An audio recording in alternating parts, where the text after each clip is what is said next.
Welcome in. Insight number 5. Here we are. We have started these insight series. As a way to bring forward all that we see, hear, are in conversation with the clients that we support, and call it, boil that up to a theme level, share that out so that we can share it across channels with a broader community, etc. So we really appreciate everyone that is following along with us, listening with us, helping us form conversations. Today, we're talking about AI and what we're starting to see within our client space, what we're starting to experiment with ourselves as a firm, what we're trying to learn, consume, stay up to speed with in the world of research and thought leadership in the space. And our theme today, our tagline for this was AI is an imperfect mirror. It will amplify what is clear and amplify what is chaos. Did we write that? We're so smart. We did. the royal we, Rev.Dr. You wrote that. So it rings true. Bring us into what is keeping up you and I up at night, is like, where are heads, heart, and hands in this space.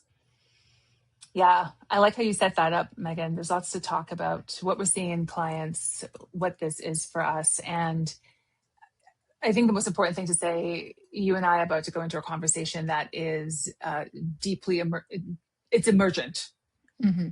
Full disclosure, asterisks at the bottom of this chat, we are not experts in the technology, either the software or the hardware of the AI world. As we do in our advisory practice and as thought leaders in the space of leadership, we are practitioners. And so much of what we're going to talk about is about how this is being used, how this is showing up at the intersection of people, their thought processes, their application of this in their work context, in their vocational context. So just saying that out loud, as a way of focusing us, but also like focusing how those may be listening and participating in the conversation. AI is an imperfect mirror, I think is a fairly accurate comment. We at our most base understanding know that the large language models are predictive based on lots of data sources. And the math and probabilities of the better word that is most likely to show up in a thoughtful way. We also know in the sort of like at the level of pop culture and like early adoption organizations that these language models, evident in the perplexities of the world, the ChatGPTs, the Claudes in their early formation, if you will, respond to this world of prompts. I mean, things moving so quickly. It was just, 6 months ago that my inbox was being inundated with like, here are the top 5 prompts. Here are the top 5 ways to prompt, et cetera, et cetera. And I don't get those anymore. It's almost like, great, we've adopted. We know we're in conversation with the technology. And we've already seen that what we are in dialogue about becomes at times an echo chamber of response, an amplification of what we offer to it. Straight talk. I don't know what it's like at your household, but if I, as I did last week, in cooking one of my favorite meals, got a little bit of oil on my wrist, and I was like, okay, there's got to be a better solution than how my mother taught me how to take care of that. Let me just ask the ChatGPT. But before I got, what the medical recommendation was, the ChatGPT was so empathetic. Oh my goodness, what an experience you're having. I'm so sorry for you, etc. But just like a small indication, right, that what we put in, we often get more of. And and without doubt. What do you mean you were cooking with hot oil without wearing your gloves, etc.? So yeah, I think that's fair. The second part of that insight that we put out there, an amplification of what we put in, is also an amplification of the chaos that we experience. So it's also a reflection of the ways that we think and how we, as we love to say at STRAAD, how we engage in the paths of making meaning, making sense, how we embed our biases into the positions and assumptions and postures, ways of thinking that we have. So I'm ready to talk about it. I'm ready to talk about what this world of AI means, the intersection of people and leadership. Great.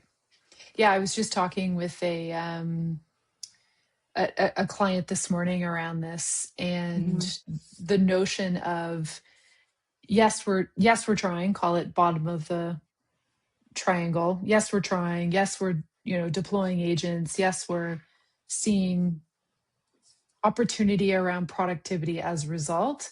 But man, is it requiring us to understand what we're asking for, how to frame problems, how to sense make.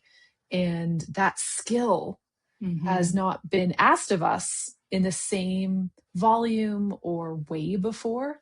And so his own ahas around that, and therefore, what might we do to develop folks? What might we do to raise this, strategic skill set required, was just fresh off the conversation this morning. Yeah. What industry was this person in? Combination of pharmaceuticals and pharmacies. Yeah. It's in all the places. Okay. Just to facilitate you for a second, Megan, one of the great sources for sort of like cutting edge thinking on AI as it relates to leadership and organizational performance is your alma mater, MIT. Do you have a sense of how they are framing the conversation, or multiple frames that they may be using around the conversation, just to bring that into our thinking and awareness? I was lucky to sort of be in that ecosystem deeply as all of this was really starting to come to the forefront a couple of years ago. And so they've been studying this for decades, and now more so. And I think a couple fresh perspectives that are quite recent, over the feeds the last couple of weeks. We're seeing more and more around AI needing to be located properly within your business model. And MIT's perspective in their latest Sloan article was AI is not a sustainable competitive advantage.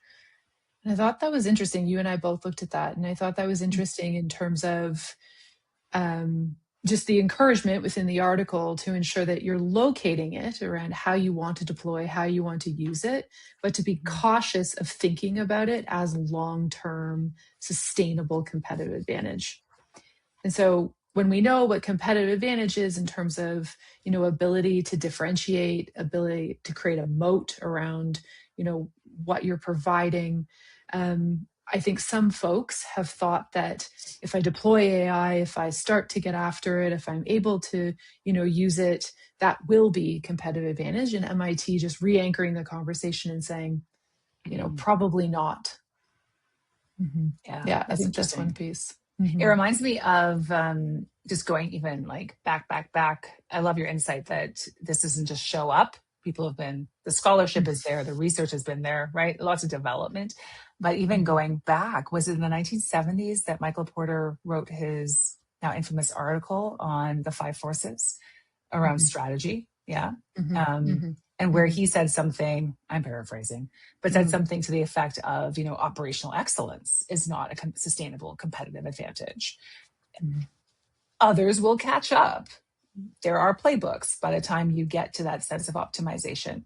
And so I think I hear in that article that insight from MIT, Sloan Business School, that similarly, in terms of like productivity gains, optimization gains, and operational excellence, we can't depend upon it, or unjustifiably locate it as though it were a differentiating moat. Yeah, yeah. It's a word of caution, isn't it? As we work with our clients and thinking about cost benefit analysis, where to put their capital now, and how much and in what ways. Lots of strategic conversations in those spaces. Yeah. And I think this is where, our own sense of humility, our own sense of, how many use cases there are out there. We're also seeing companies stand up AI-based products as a way to service, those that are consuming it. And in that case, that's an interesting business model to kind of unpack. Like in the short term, probably creating a tremendous amount of value as this market does what innovation does, right? It's highly dispersed. Early adoption is kicking in. You can take advantage of that sense of urgency. And I just think if, we apply Porter, if we look at most innovation curves, it's just a caution to really think about where and how are you going to place it in your business model, and how do you ensure you're asking the fundamental questions around how do you create value? What's your differentiation? On the people side, in terms of how AI is being used, and your lovely comment there on product suites that are standing up around that. One of the places that we tend to play is in a very human-centered, customized activation offering, the kind of dialogues that unlock potential. I think it's the world of high performance, future-ready coaching. Yeah, that's part of what we do. We are also encountering some organizations who are a combination of partnering, outsourcing, working with collaboratively, product suites that are offering this through a tech interface, so a non-human interface, with varying degrees of success. Yeah, maybe we want to talk a little bit about like what's great about that. And where we see, caution, or where we see like opportunity to, and here's my bias, opportunity to figure out what the hybrid approach is to that in a thoughtful way. Because there's something really powerful about compounding data that is kept, right? And can be referenced and cross-referenced. But then there's also really something necessary about, back to one of our earlier insights, the multiple intelligences required in order to assess someone where they're really at, and then accompany someone through the highest level of thinking, the deepest level of feeling, the broadest level of exposure, so that development is truly a 360 experience. I just did what I often do. You just said it beautifully. I answer questions and I work my way through thinking about it. Yes. We remember how energized I got, my weekends at MIT, feeling so fortunate to like frontline first language models. I mean, I was just like, oh my gosh, I would come back and be like, Ayana, we need to create a product that will be human with others and help deploy what we do at scale. Yeah. And so we put energy and time into that and brought on some wonderful people to help us think through, do we want to stand up a tech company? Do we want to do this? And ran our own, into the dark cycles of innovation. And it was an interesting journey around, okay, great. That's an interesting business model. That means we're a tech company. Do we want to do that or not? We said no for a whole bunch of reasons, but it had us come quickly against the notion of like, oh, wow, what are the knock-on effects of overemphasizing connecting with an agent only, or a ChatGPT format, a GPT format, and Yeah. would we actually be doing disservice to like what we truly believe, which is all the Mm-hmm. beautiful things you just said. And I just remember us being like, oh, and coming to our own realization and saying, okay, strategically, we know we need to keep an eye on it because others will do it. Mm-hmm. And making, I guess, a bet or making a decision around our sense of differentiation to actually know and play and continue to play in this human space. And helping again, I mean, I just continue to like adopt your words over the years, right? Helping people again, just like locate that. That's awesome. That technology will be here. And, what is that hybrid approach? What is that? What are the necessary human accompaniment, human um, support that you need in order to discern what you're getting out of that environment? Mm-hmm. It's fascinating, right? You know me. Yeah.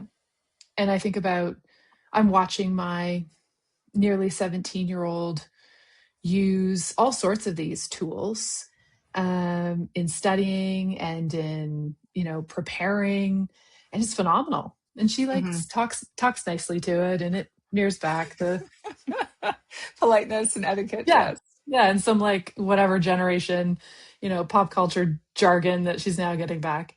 I think the thing has Riz now, right? Mm-hmm. um and yet you still need a teacher in the classroom. You Mm-hmm. still need the ability to like unpack both the experience and the preparation, and how am I going to prepare and think about the exam, and what am I going to do when anxiety sets in, or I realize I can't answer 5 questions and clock's ticking down. Like all of that is actually quite a human Mm-hmm. process. So if I can almost see it, like if she spends too much time, Mm-hmm. she actually results in like more anxiety, more fear, a higher sense of isolation. Mm-hmm. And so, as the human next to her, for sure, you got to get used to the tools. For sure, you need to embrace it. And I'm just seeing these implications of it show up in this use case in my home, and Yes. therefore, what I'm paying attention to as a parent. So I extrapolate that. I think about that in terms of deploying coaching tools en masse. I mean, the ROI is clear, the business case is clear. We're going to take something that's expensive and democratize it and bring access. Mm-hmm. Um, but I would certainly be thinking about, and what do you need to ensure is also there in place? Because we're also starting to be able to see through research what happens when humans are spending lots of time, more time within these platforms. Oh yeah. Yeah. From the data on our attention spans to like our literal like cognition abilities and abilities to think, Mm-hmm. converting thought into written language, processing, deconstructing, re-articulating in thoughtful ways. Mm-hmm. For me, building on what you're offering, one of the critical distinctions that I think about is, especially in the world of AI used in development, i.e., coaching as a pathway Mm-hmm. to development, is I think mimicry.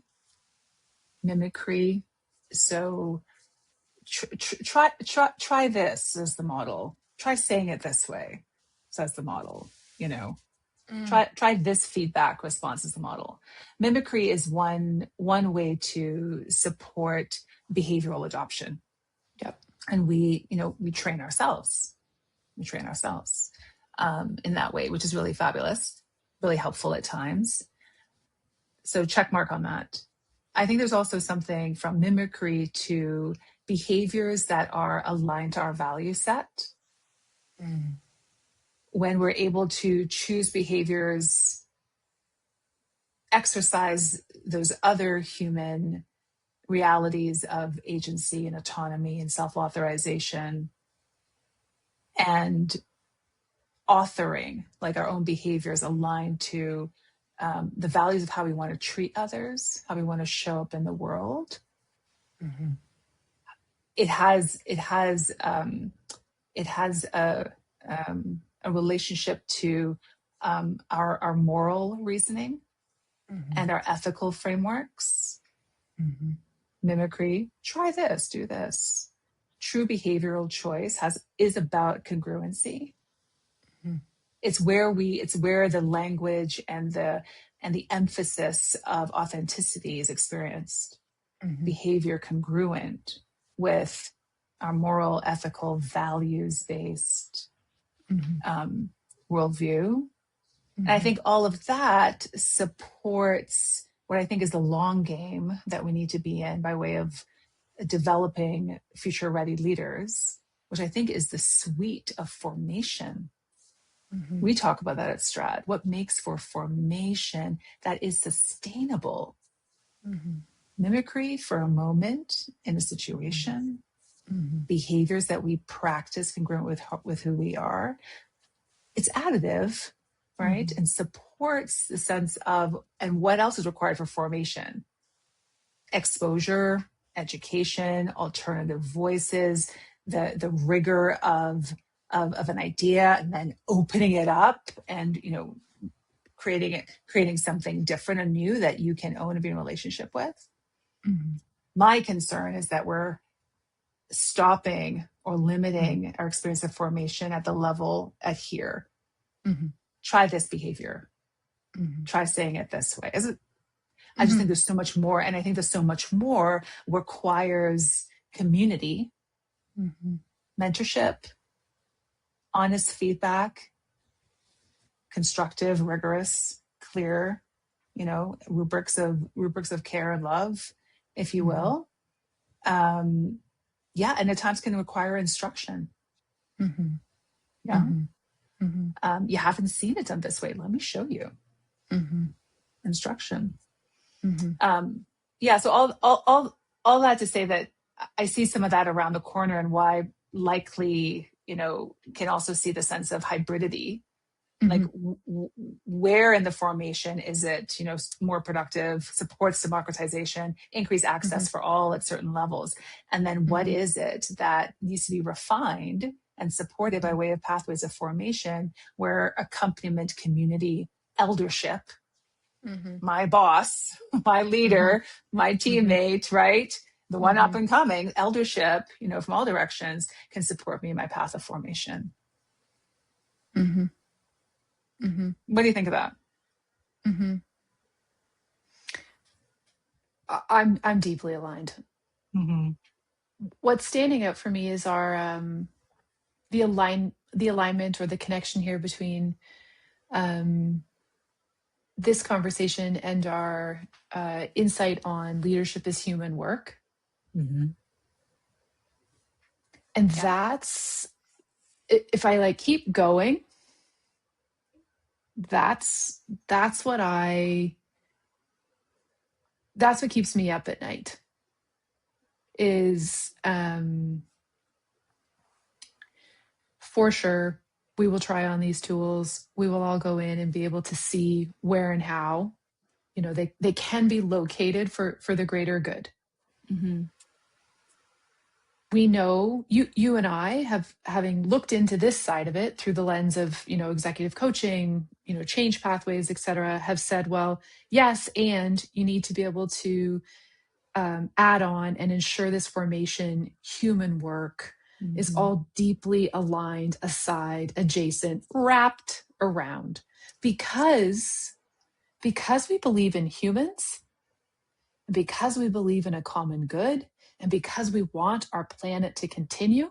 And that's what I think is just will take some time to work its way through. And I'm not being very articulate, so help me. But great. That's what I am.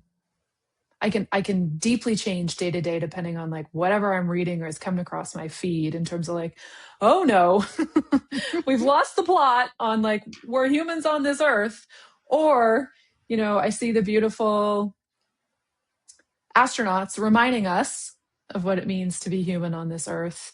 And so that spectrum is what I hope we can continue to remember. And I hope as leaders in positions where you have impact, power, authority to be making these decisions, I ultimately want folks to remember what it is to be human. Yeah. It's a big question. I think it's a lovely question. It's a lovely question.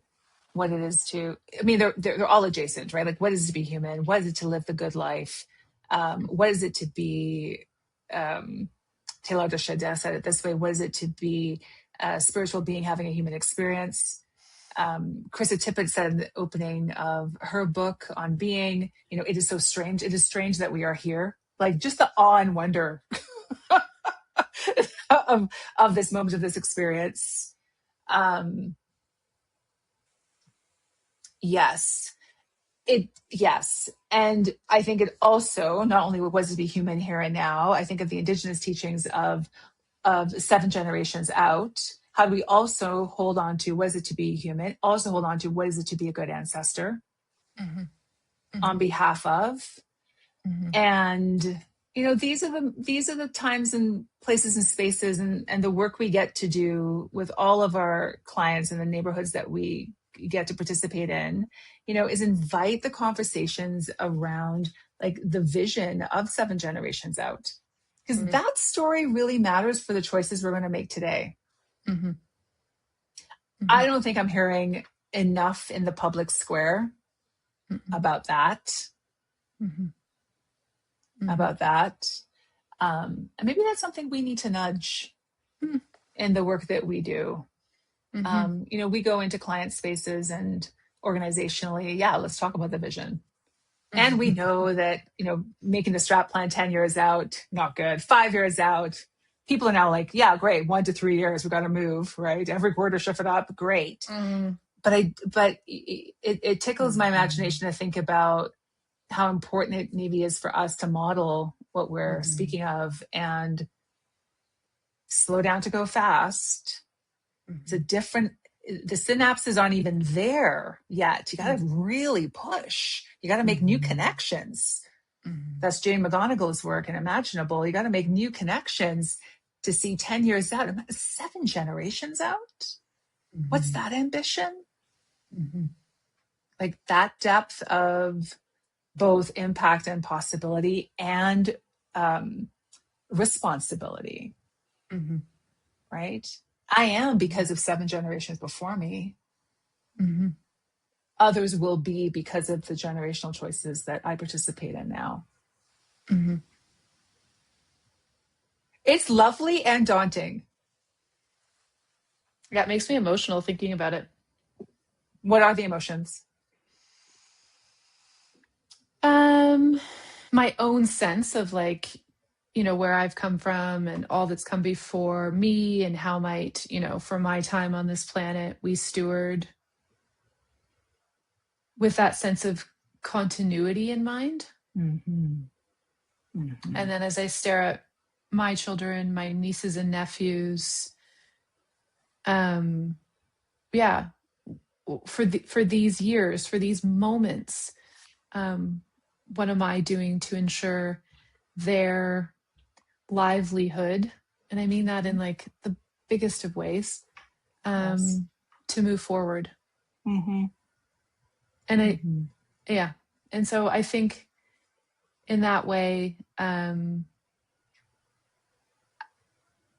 as each generation, we have such an opportunity with technology. It's really advanced. It's really here. There are incredible applications.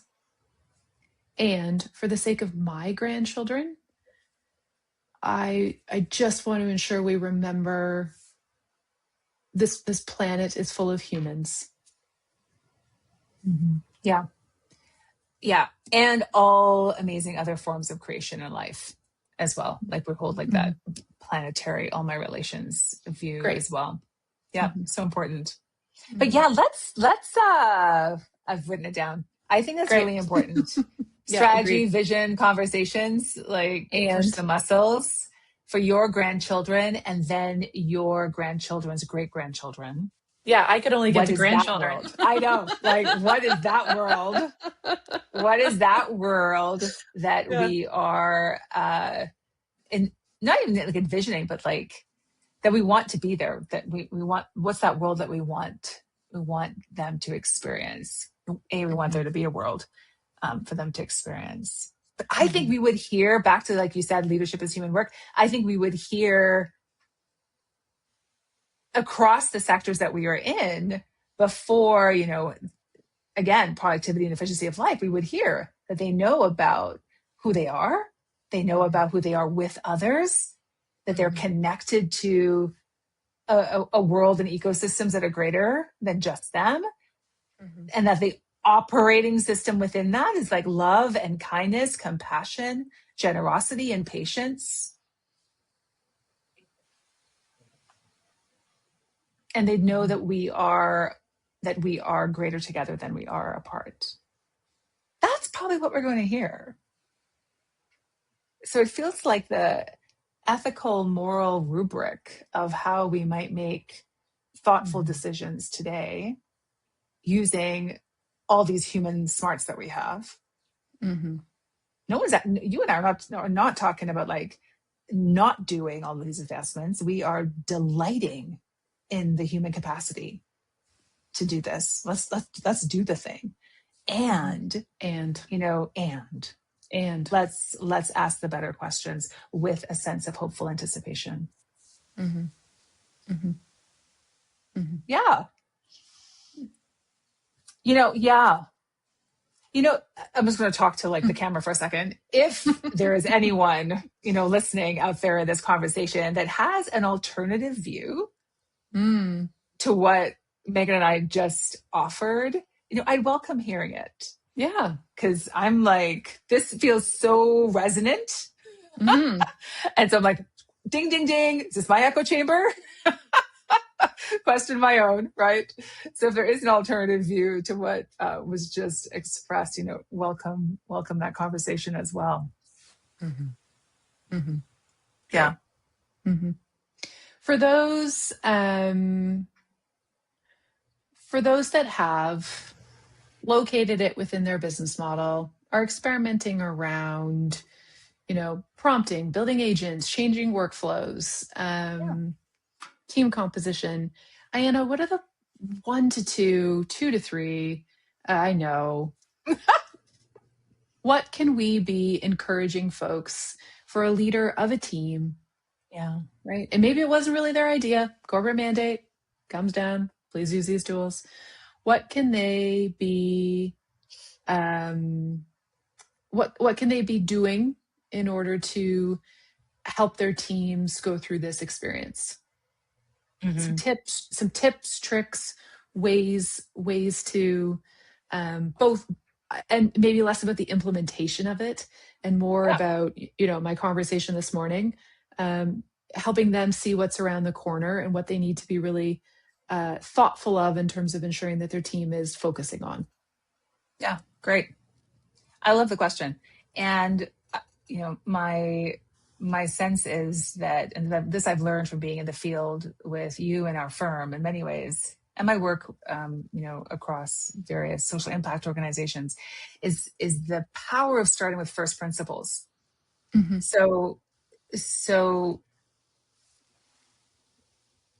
I'm not inclined to say, do these 5 new things. I'm inclined to say, let's revisit the first principles of what makes for high-performing, future-ready teams. One of those pillars is the establishment of terms of agreements and norms of how we will operate with one another. That's good. Every team charter,